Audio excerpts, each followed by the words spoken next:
بسم اللہ الرحمن الرحیم نحمدہ و نصلی علی رسولہ الکریم اما بعد۔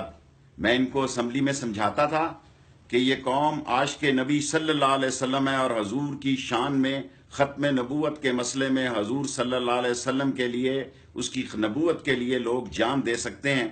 انہوں نے میرا مذاق اڑایا۔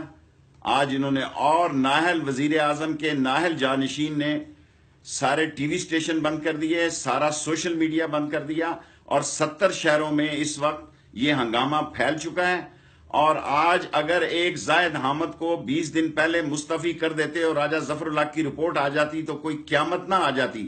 اگر مشاہد حسین اور پرویز رشید جیسے لاڈلے قربان ہو سکتے ہیں تو ناموس رسالت پر زاہد حامد کیا بیچتا ہے، یا ظفر اللہ کی رپورٹ کیا اہمیت رکھتی ہے؟